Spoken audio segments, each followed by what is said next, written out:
জ্যোতিষী শ্রীরাম কৃষ্ণ মাতৃসাধক শ্রীরাম কৃষ্ণ।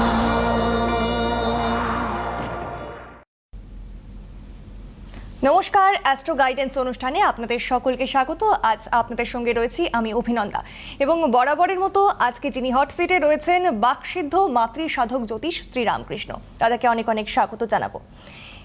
নমস্কার, আমার সকল দর্শক বন্ধুদের প্রণাম জানাই এবং আমার আরাধ্য দেবী তারা মাকে প্রণাম জানিয়ে আমার সকল যারা অনুগ্রাহী আছেন সবাইকে আমার ভালোবাসা জানিয়ে এবং আমার পিতামাতার চরণে প্রণাম জানিয়ে, গুরুদেবকে প্রণাম জানিয়ে আজকের অনুষ্ঠান শুরু করছি। একদমই। তবে আজকে আমরা একটি খুব গুরুত্বপূর্ণ বিষয় বেছে নিয়েছি আলোচনা করব বলে। আগে টপিকটা বলি যে কারোর জীবনে অপশন হয়ে থেকে যাওয়ার চেষ্টা কোনোদিনও করবেন না। আমার মনে হয় এই বিষয়টি সবার জানা উচিত। কেন? এবং এখনকার যে নিউ জেনারেশন তাদের তো জানাটা অত্যন্ত জরুরি, কারণ এখন কি হচ্ছে আপনারা সকলেই জানেন। এই প্রেম ভালোবাসার ক্ষেত্রে কত ভুলভ্রান্তি, ভুল সিদ্ধান্ত আমরা নিয়ে ফেলি কম বয়সে যারা রয়েছেন। এবং এবারে প্রশ্ন হলো, কেন অপশন হয়ে থাকা যাবে না? এবং প্রথমত বুঝতে হবে যে আদৌ কি আপনি অপশন হয়ে আছেন আপনার যে পার্টনার তার লাইফে, সেটা কি করে বুঝবো, এবং তারপর সেটা বুঝলে পরে কি করে সেখান থেকে বেরোবো, আর সেখানে না বেরোতে পারলে সেখান থেকে কি কি ক্ষতি হতে পারে। আজকে বিস্তর আলোচনা করবো, আরও অনেক কিছু জানবো। এবং তার আগে একটা ছোট্ট মেসেজ দিয়ে রাখবো, যারা এই অ্যাস্ট্রো গাইডেন্স অনুষ্ঠান খুব পছন্দ করেন দেখতে, দাদার যে সমস্ত কথাগুলো রয়েছে শুনতে পছন্দ করেন, তার জন্য কিন্তু সবসময় যেহেতু আমরা টিভির সামনে বসতে পারি না, হাতে মোবাইল ফোন আছে, সেখানে ইউটিউবে যান এবং সেখানে গিয়ে ইউটিউব না থাকলে ইনস্টল করে নিন এবং সার্চ করুন CTVN AKD প্লাস, এবং সেখানে সার্চ করলে লোগো চলে আসবে, সেখানে প্রেস করুন এবং সেখানে কিন্তু লাইভ স্ট্রিমিং চলছে। এবং তারপর যেহেতু ব্যাক করলে আবার চলে যাবে, সেক্ষেত্রে সাবস্ক্রাইব কিন্তু একদম করতে হবে, তাহলে কিন্তু সবসময় আপনার নোটিফিকেশন পেয়ে যাবেন। দাদা, এবারে আমরা টপিকে আসবো, যে বিষয়ে আমরা বেছে নিয়েছি আজকে আলোচনা করব বলে। অত্যন্ত গুরুত্বপূর্ণ বিষয় যে কারোর জীবনে অপশন হয়ে থাকার যে ব্যাপারটা, এটা থাকা যাবে না কেন? প্রত্যেক মানুষের একটা নিজস্বতা বোধ আছে এবং নিজস্বতা বোধ, সম্মান বোধ, এবং প্রত্যেকে একটা নিজস্ব গুণ নিয়ে জন্মায়। তো বিষয় হচ্ছে যে আমি যদি আমার নিজের জীবনে আমি নিজেকে না চিনতে পারি, আমার গুণগুলোকে আমি না আইডেন্টিফাই যদি না করতে পারি, তো আমার অনেক ভালো দিক আছে, আমাকে ভালোবাসার মতো মানুষ আছে, যে আমি কখনো ফেলনা নই, এই মনোবৃত্তিটা যেন কারোর মধ্যে না আসে। প্রত্যেকটা মানুষ, ঈশ্বর এক একটা মানুষকে এক এক রকম গুণ দিয়ে তৈরি করেছেন।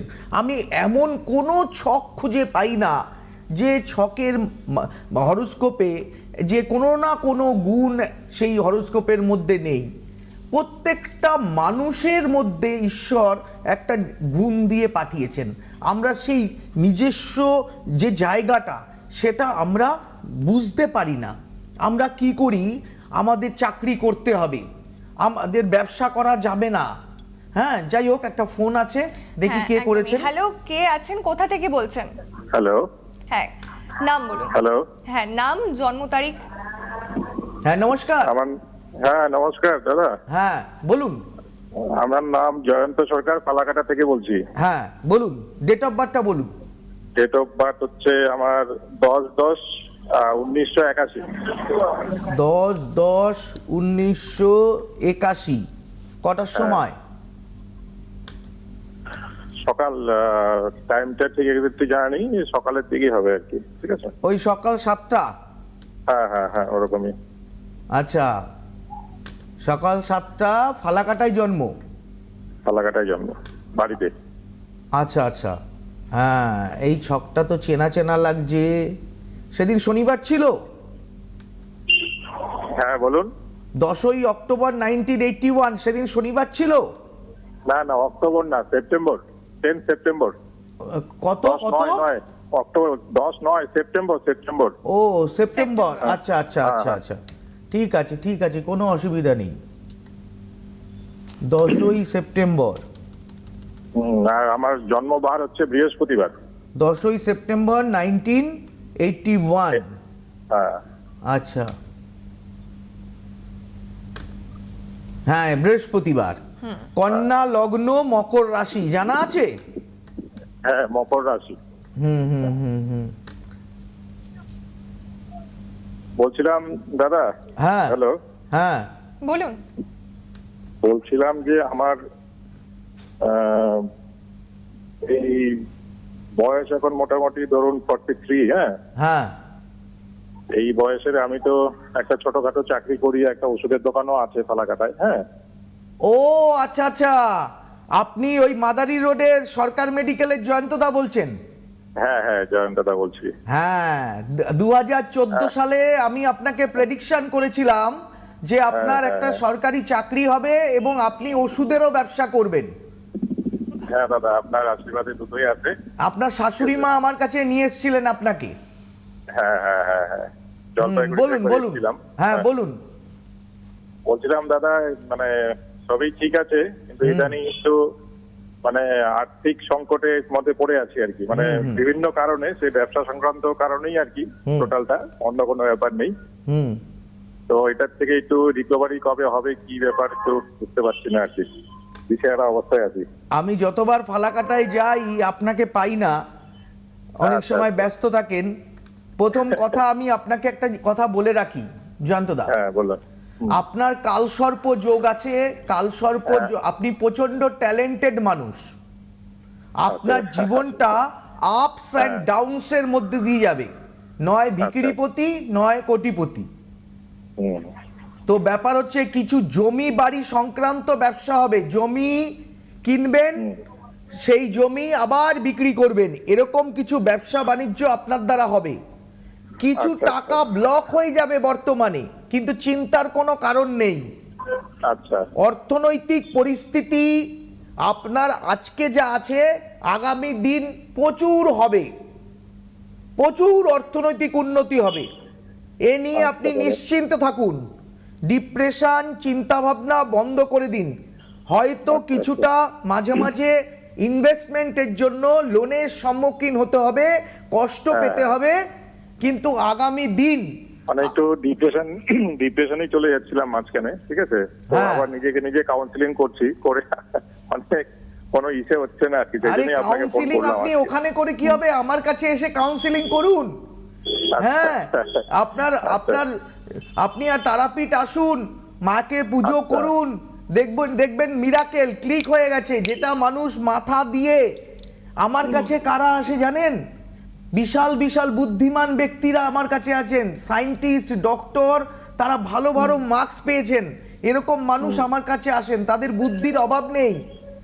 মানুষ যেটা বুদ্ধি দিয়ে যে কাজটা করতে পারে না, যে সমস্যাটা সমাধান করতে পারে না, যখন বিদ্যা বুদ্ধি, হ্যাঁ, সাহায্য, সমস্ত কিছু কাজ করে না, তখন মানুষ আমার কাছে আসেন এবং মা তারার কৃপায় সেই সমস্যাটা মিরাকেল ভাবে সমাধান হয়ে যায়। আপনি কি জানেন, আপনি এক ভদ্রলোককে আমার লিপিড প্রোফাইল করতে পাঠিয়েছিলেন ফালাকাটায়, ব্লাড টেস্ট করতে পাঠিয়েছিলেন? হ্যাঁ দাদা, পাঠিয়েছিলেন না? আমি হ্যাঁ, ওই ভদ্রলোক ওনার মেয়ের date of birth, time, place আমাকে দিয়েছিলেন। আমি ক্যালকুলেশন করে বলেছিলাম আগামী 3 মাসে আপনার মেয়ের কোথাও পালিয়ে যাওয়ার যোগ আছে। তাই আচ্ছা, হয়েছে। হ্যাঁ। আপনি কি জানেন? তাই নাকি? আপনি খোঁজ আমি তো জানি না, কতটা পরে আপনি খোঁজ নিয়ে দেখবেন। আচ্ছা আচ্ছা। যে আমি যে নিয়েছিলাম, মনে আছে, ভদ্রলোককে মনে আপনি আছে, আমার ব্লাড টেস্ট দোকানের করতে পাশেই ওনার পাঠিয়েছিলেন, ল্যাব আছে। হ্যাঁ, সে ভদ্রলোক মা বাবার মানে মানে অনিচ্ছায় সে কিন্তু বিয়ে করে নিয়েছে। ও আচ্ছা তো আচ্ছা। বিষয় হচ্ছে, আমি যেটা বলবো জয়ন্তদা, সেটা হবেই আপনি হবে। ওটা বলেছিলেন যে ওর একটা মানে মেয়ের পালিয়ে সাবধানে যাওয়ার থাকতে সম্ভাবনা হবে, আছে, ঠিক আছে। ওকে। হ্যাঁ, এবং আপনারও কিন্তু ভালো হবে জয়ন্তদা, আপনি নিশ্চিন্তে থাকুন। আপনার চাকরি হয়েছে, ওষুধের দোকান হয়েছে, আবার বাড়ি, হোটেল সব হবে। আপনি ডিপ্রেশনে যাবেন না। আপনি ফোন করেছেন, আমি জানি, আমি ছক দেখে ধরে ফেলেছি, গলার ভয়েসও শুনে বুঝতে পেরেছি আচ্ছা, আচ্ছা, আপনি আচ্ছা, জয়ন্ত বুঝতে পেরেছি, সরকার, খুব ভালো লাগলো। মাদারি রোডে আপনার ওষুধের হ্যাঁ, দোকান, মাদারি রোডে। সরকার হ্যাঁ, মেডিকেল। আমি বুঝে গেছি। বেশ, অসংখ্য আছে ধন্যবাদ দাদা। জয়ন্তবাবু ফোন করার জন্য। একবার হ্যাঁ। কল পেয়েছেন আপনি, অবশ্যই একবার, যেহেতু দাদা গাইড করে দিয়েছে এবারেও একইভাবে গাইড কিন্তু করবে। একটা জিনিস সব থেকে মানে ইন্টারেস্টিং লাগলো, ভালো লাগলো যে আপনার স্মৃতিশক্তি যেটা এত প্রখর, হয়তো একজন গাইডের এরকমই হওয়া উচিত যে একবার কেউ দেখিয়েছে তাকে এত বছর পরেও মনে রেখে আবারও সঠিক পথ দেখানোর যে চেষ্টা। শুনুন, আমাকে যদি কেউ ফোন করে একবার একটু বুঝিয়ে দেয় যে আমি অমুক জায়গা থেকে বলছি, অমুক মানুষ থেকে, সে 2005 সালে হোক 7 সালে হোক, হ্যাঁ, আমি মনে করে নিতে পারি, কারণ আমি কাজটাকে করেছি। উনি হয়তো একবার আমার কাছে এসছেন, কিন্তু আমি পুজো করার সময় 50 বার ওনার নাম বলেছি, ওনার ছবি মনে করেছি, কল্পনা করেছি ওনাকে, হ্যাঁ, ওনার গোত্র জপ করেছি কয়েক লক্ষ বার, তো আমি তো মনে রাখবই।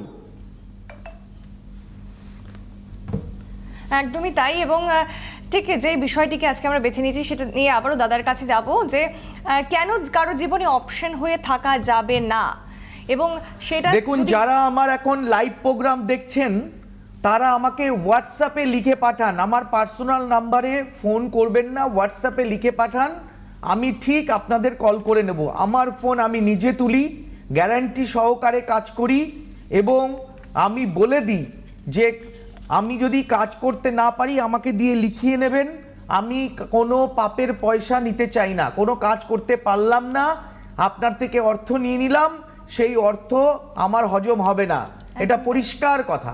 একটা ফোন আছে। হ্যালো, কে বলছেন, কোথা থেকে বলছেন? বালুরঘাট থেকে বলছি। হ্যাঁ, নাম কোথা বলুন। থেকে? বালুরঘাট থেকে। বালুরঘাট থেকে, হ্যাঁ বলুন। স্যার, আপনার প্রোগ্রাম খুব ভালো লাগে, তাই জন্য আমি ফোন করলাম। অনেকদিন ধরে বালুরঘাটের লাইন পাই না, কোথায়? আসতে পেলাম। বালুরঘাটের কোথায়? বালুরঘাটের সাহেব কাছারি। আচ্ছা আচ্ছা, আমি বালুরঘাটে তো বসি, কলেজের সামনে। হ্যাঁ, বালুরঘাট, গঙ্গারামপুর, মধ্যে আছি স্যার, একটু আমাকে একটু সাহায্য করবে। বালুরঘাট, গঙ্গারামপুর, কালিয়াগঞ্জ, হ্যাঁ, এইসব এলাকার মানুষরা, চাচল, এইসব এলাকার মানুষেরা আমার কাছে আসেন, রায়গঞ্জ। হ্যাঁ, বলুন, ডেট অফ বার্থটা বলুন। 21শে জুন 1986। 21শে জুন, হ্যাঁ, 21শে জুন 1986। 1986। কটার সময়? সময় সকাল 9:40 স্যার। সকাল 9:44। 9:44। 44।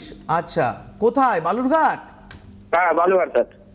আচ্ছা, সেদিন শনিবার ছিল? হ্যাঁ হ্যাঁ স্যার। সিংহ লগ্ন, বৃশ্চিক রাশি, জানা আছে আপনার? হ্যাঁ, জানা আছে স্যার।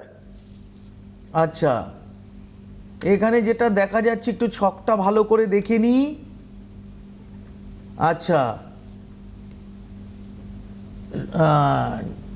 20 যোগ রয়েছে। আচ্ছা, লগ্নে আর দ্বাদশে। আপনি উচ্চ শিক্ষিত একজন মানুষ, বুঝলেন? হ্যাঁ। আপনি উচ্চ শিক্ষিত মানুষ, ন্যায়নিষ্ঠ, ধর্মপরায়ণ, আপনার নিজস্বতা বোধ বেশি, মান সম্মানটা খুব, কেউ কিছু বলে দিলে মনের মধ্যে আঘাত লেগে যায়, হ্যাঁ, হ্যাঁ। কিন্তু ব্যাপার হচ্ছে খুব সেন্টিমেন্টাল লোক আপনি। আপনি চাকরি করেন, কিন্তু আপনার আরো বেটার চান্সেসের জন্য আপনি চেষ্টা হ্যাঁ। করে যাচ্ছেন, তাই তো? হ্যাঁ হ্যাঁ স্যার, আমি মানে বেটার চান্স, মানে এই বছর কি আমি একটা ভালো বেটার চাকরি পাবো? আপনি কিসে আছেন? এমনি আমি একটা ওষুধের কোম্পানিতে আছি। আচ্ছা, আপনি রেলে মানে পরীক্ষা আমি একটা দিয়েছেন? একটা সরকারি চাকরি পরীক্ষাও আমি বসবো, মানে এই মার্চ আপনি মাসে। কি এটা কি রেলে চাকরিটা হবে? পরীক্ষা দিয়েছেন? রেলে? হ্যাঁ না, রেলে না, আমি স্কুলে পরীক্ষা দেবো, স্কুলে গ্রুপ দিতে। হ্যাঁ, গ্রুপ দিতে। আপনি রেলে পরীক্ষা দেননি? না, মানে রেলের পরীক্ষা তো বয়সই পার হয়ে গেছে, আমি স্কুলে গ্রুপ ডি পরীক্ষায় বসছি, এই আচ্ছা। মার্চ মাসে পরীক্ষা। আচ্ছা, বসুন বসুন, আপনি বসুন। তবে আপনি কোনো ভালো একজনকে দেখিয়ে কিছু প্রতিকার বা প্রতিবিধান করে নেওয়ার চেষ্টা করবেন। এই বর্তমান সময়ে আপনার মনটা খুব উড়ো উড়ো হয়ে যাচ্ছে, আর ভোগ বিলাসের দিকে মন যাচ্ছে, পড়াশোনাটা ঠিক করে হচ্ছে না। আপনি যে পড়াশোনার জন্য যে প্রিপারেশন নিচ্ছেন সেটা ঠিক করে হচ্ছে না। হচ্ছে না, ঠিক মতো হচ্ছে না। হ্যাঁ, কারণ আপনার কিন্তু অন্যদিকে কোন বন্ধুর বিয়ে হয়ে গেল, কোন বন্ধু কোথায় ঘুরলো, এইগুলো নানা রকম চিন্তা ভাবনা মাথার মধ্যে ঘোরাঘুরি করছে এই সময়টা, প্রায় জুলাই মাস অবধি। যাই হোক, প্রতিকার প্রতিবিধান নিতে হবে। হ্যাঁ, আর মায়ের চাকরি হবে স্যার এই বছর কি হবে স্যার? একটু সাহায্য করুন না। মায়ের শরীর স্বাস্থ্য কেমন আছে? মায়ের শরীর স্বাস্থ্য খারাপ আছে। হ্যাঁ, মায়ের দিকে একটু যত্ন রাখবেন, বিশেষত শরীরের নিম্নাংশে মায়ের প্রচন্ড সমস্যা হবে। লাম্বারগুলোতে, লাম্বার 4, লাম্বার 5 এগুলোতে গন্ডগোল হওয়ার সম্ভাবনা থাকবে। ডাক্তারের পরামর্শ অবশ্যই নেবেন, একজন ভালো ডাক্তারের পরামর্শ অবশ্যই নেবেন। আর স্যার ভালো চাকরি হবে এই বছর? দেখুন, যোগ রয়েছে, হ্যাঁ, কিন্তু যোগটা কতটা কাজে লাগবে সেটা নির্ভর করে আপনি কতটা প্রতিকার প্রতিবিধান করবেন, কতটা আপনার ভাগ্য সাথ দেবে, হ্যাঁ, সেটার উপরে নির্ভর করছে। যোগ থাকলে তো হয় না। একটা ছেলের বিশাল ভালো বুদ্ধি আছে, সেই বুদ্ধিটা সে কাজে লাগাবে কিনা তার জীবনে, সেইটা সব থেকে বড় ব্যাপার। অবশ্যই তার জন্য বুদ্ধি যোগাযোগ থাকলে তো করুন। হবে না। মাটিটা ভালো, খুব সুন্দর এঁটেল মাটি, একটা ভালো শিল্পীর হাতে পড়তে হবে, তো তবে তো মূর্তি হবে। ভালো মাটি হলে তো হবে না। একটা গাছ ভালো জায়গায় লাগালেন, আশেপাশে আগুন জ্বালিয়ে দিলেন, তাহলে কি হলো? ও ভালো পরিবেশ পেল না। ভালো পরিবেশ না পেলে কি হবে? গাছটা ভালো সার পেলেও, জল পেলেও গাছটা বাঁচলো না। এই হচ্ছে ব্যাপার। আপনি বুদ্ধিমান শিক্ষিত ব্যক্তি, হ্যাঁ, আমার কথাটি অল্পতে বুঝে নেবেন। আর শুধুমাত্র ফোনে যদি নাও বুঝতে পারেন তাহলে কিন্তু দাদার সাথে যোগাযোগ করতে পারেন। তার জন্য ফোন নাম্বারটা একবার বলে দেব, 9038002022। এই নাম্বারে আগে থেকে বুকিং করবেন, করে কিন্তু আর প্রথম কথা হচ্ছে, যারা আমার কাছে আসবেন তারা যদি আপনাদের শিক্ষাগত যোগ্যতা একটু কম হয় তাহলে একজন শিক্ষিত মানুষকে সঙ্গে নিয়ে আসবেন, কারণ আমার বোঝাতে খুব সমস্যা হয়। যদি কোনো মানুষ আমার কাছে আসেন, ক্লাস 6, 7, 8 পাস করা মানুষ আমার কাছে আসেন, আমি সকলকেই সম্মান করি, সকলকে আমি রেসপেক্ট করি, কিন্তু আপনারা দয়া করে একজন শিক্ষিত মানুষকে সঙ্গে নিয়ে আসবেন। আর অল্প বয়সী ছেলে মেয়েরা যারা আসবেন অবশ্যই পিতামাতাকে সঙ্গে নিয়ে আসবেন। একদমই তাই। হ্যাঁ, তো যারা আমার কথাটি আমাকে প্রশ্ন করতে পারবে এবং বুঝতে পারবে। আরেকটি বিষয় আপনাদের জানিয়ে রাখবো, যেটা আপনাদের জানাটা অত্যন্ত জরুরি। দাদা ইন্ডিয়ান অ্যাস্ট্রোলজিক্যাল ইনস্টিটিউট কলকাতার প্রেসিডেন্ট, এবং যারা এই জ্যোতিষ নিয়ে জানতে আগ্রহী, হ্যাঁ, শিখতে আমি যেহেতু আমি ইন্ডিয়ান অ্যাস্ট্রোলজিক্যাল ইনস্টিটিউশনের প্রেসিডেন্ট, আমি একটা কথা বলতে পারি যে আমার স্কুলে আপনারা যারা মায়েরা আছেন, বিশেষত সন্তানকে মানুষ করছেন, আপনারা তো সন্তান গড়ার কারিগর, আপনারাও একটু নিজে জ্যোতিষীটা শিখে নেবেন। জ্যোতিষ শাস্ত্র একটু যদি আপনি অন্তত মিনিমাম যদি কিছুটা নলেজ থাকে, তবে সন্তানকে মানুষ করার ক্ষেত্রে আপনাদের কিন্তু একটা বিশাল ভূমিকা আপনি পালন করতে পারবেন। সন্তান মানুষ করতে গেলে স্বামীর সাথে কিভাবে, কখন কোন দিন কি ব্যবহার করতে হবে, কখন চুপ থাকতে হবে, কখন কথা বলতে হবে, কোন সময় রাগ করলে চলবে না, হ্যাঁ, কখন অর্থ জমাতে হবে, কখন ইনভেস্ট করতে হবে, এগুলো বারবার আমার কাছে প্রশ্ন করতে হবে না, আসতে হবে না। আপনি নিজেই সিদ্ধান্ত নিতে পারবেন কোন দিন কোন পুজোটা করা উচিত, কোন পুজো। দেখুন, আমি একটা কথা বলে রাখি যে আমরা লক্ষ লক্ষ লোক মন্দিরে গিয়ে মাকে হাত দিয়ে ছোঁয়ার জন্য পাগল হয়ে যাই, কিন্তু দেখুন একটা কথা একটু মন দিয়ে ভাবুন, একটা মূর্তি যে পাল তৈরি করছে, যে ওর মধ্যে মাটি দিচ্ছে, বাঁশ দিচ্ছে, তারপরে নানা খড় দিচ্ছে, চুল লাগাচ্ছে, চোখ মায়ের অঙ্গরাজ করছে, হ্যাঁ, যখন নির্মাণ হয়ে যাচ্ছে, পুজো হচ্ছে, তখন সেই কারিগর মাকে প্রণাম করছে, কারণ মাকে দর্শন করতে যায়। প্রত্যেকটা মন্দিরে একটা নাথ মন্দির আছে, মাকে দর্শন করতে হয়। হ্যাঁ, তারাপীঠে মা তন্ত্রাসনে বসে আছে, অনেকে ঝাঁপিয়ে পড়ে, লাফ দিয়ে মায়ের চুল ধরে টানাটানি করে, এইসব করা ঠিক নয়। আমি বারবার বলে থাকি, আজকে অনুষ্ঠানেও বললাম, দর্শন করে নিজের মনকে তুষ্ট করুন, মাকে দর্শন করুন। দর্শন, মায়ের ওই চুল ধরে টানাটানি করা, মায়ের গায়ের ওপরে পড়া, এগুলো কিন্তু একদম ঠিক নয়। অন্তত প্রত্যেকটা ভগবানের পুজো পদ্ধতি যেমন আলাদা, প্রত্যেক পুজোয় আলাদা আলাদা মন্ত্র আছে, আলাদা আলাদা ফুল আছে, আলাদা আলাদা নিয়ম কানুন আছে। আচ্ছা, অনুষ্ঠানের শুরুতে একটা প্রশ্ন করছিলেন আপনি আমাকে, যে প্রশ্নটা হচ্ছে এই হোলির দিন গ্রহণ পড়ছে। একদমই তাই। এই নিয়ে আমার মনে হয় আমার মতো আরো অনেকের, প্রচুর মানুষ যারা দর্শক রয়েছেন তাদেরও প্রশ্ন রয়েছে যে 3 তারিখ খুব ফেসবুক খুললে এটা দেখা যাচ্ছে যে 3 তারিখ সেই সময়টা ঠিক নয়, শুভ কাজের জন্য চন্দ্রগ্রহণ রয়েছে, পূর্ণগ্রাস বা কিছু। তো এই বিষয়টা একটু জানবো যে মনে রাখবেন, আমি একটা সোজা কথা আপনাদের শিখিয়ে দিই, যে যে যে কোনো গ্রহণ যখন লাগবে, সেটা সূর্যগ্রহণ হোক, চন্দ্রগ্রহণ হোক, সেই সময়ে ঈশ্বরকে পুজো পাঠ জপ করার রীতি রেওয়াজ প্রচুর প্রচলিত আছে। এখন প্রচুর ইউটিউবার নানা রকম ভাবে তাদের ভিউয়ার্স বাড়ানোর জন্য অনেক রকম কথা বলে। সেই কথাগুলোতে কান না দিয়ে মনে রাখবেন, গ্রহণের সময় ভালো পুজো পাঠ করা, কোনো ঝুটঝামেলা এড়িয়ে চলা এবং ঈশ্বরের নাম ধ্যান করা, এটা শাস্ত্রসম্মত। এটা করা খুব ভালো। গ্রহণের সময় সর্বক্ষণ ঈশ্বরের চিন্তা ভাবনা করা। রং মানে বসন্ত উৎসবে তো রং স্বাভাবিকভাবেই খেলে, তো সেটা কি ঠিক? সেটা একটু আমার মনে হয় রংটা দেখুন, রং মানে কি, রং নানা রঙিন করে দেওয়া। হ্যাঁ, জীবনটা রঙিন, আমাদের জীবনটা সুন্দর, আমাদের বর্ণময় ঈশ্বরের কাছে প্রার্থনা করতে হবে, তুমি আমাকে বর্ণময় করে দাও, আমার জীবনটাকে সুন্দর করে দাও। তো ঈশ্বরের পায়ে দিতে হবে, পিতামাতার পায়ে দিতে হবে, সবাইকে রং দিতে হবে। কিন্তু এমন কোনো ঘটনা করা যাবে না যে ঘটনায় মানুষ নেশা করে কারোর কোনো ক্ষতি করা যে চায় না, যে অসুস্থ মানুষকে জোরজবরদস্তি রং দেওয়া যাবে না। এবং মানে যারা প্রশাসন আইন মেনে, প্রশাসনের সমস্ত নিয়ম কানুন মেনে হোলি খেলতে হবে এবং ঈশ্বরের পুজো পাঠ করতে হবে গ্রহণের সময়। এটা কিন্তু শাস্ত্রসম্মত, এটা খুব শুভ। যে কোনো গ্রহণের সময় কিন্তু পুজো পাঠ করার নিয়ম বিধি প্রচলিত রয়েছে। একদমই। যে ডাউট আমার ছিল, আশা করি আপনাদেরও ছিল, আজকে ক্লিয়ার হয়ে গেল। এবং দাদার থেকে আরো গাইডেন্স পেতে, কাছাকাছি সামনাসামনি সে সমস্ত গাইডেন্স পেতে কোথায় কোথায় যেতে হবে একবার বলে রাখবো।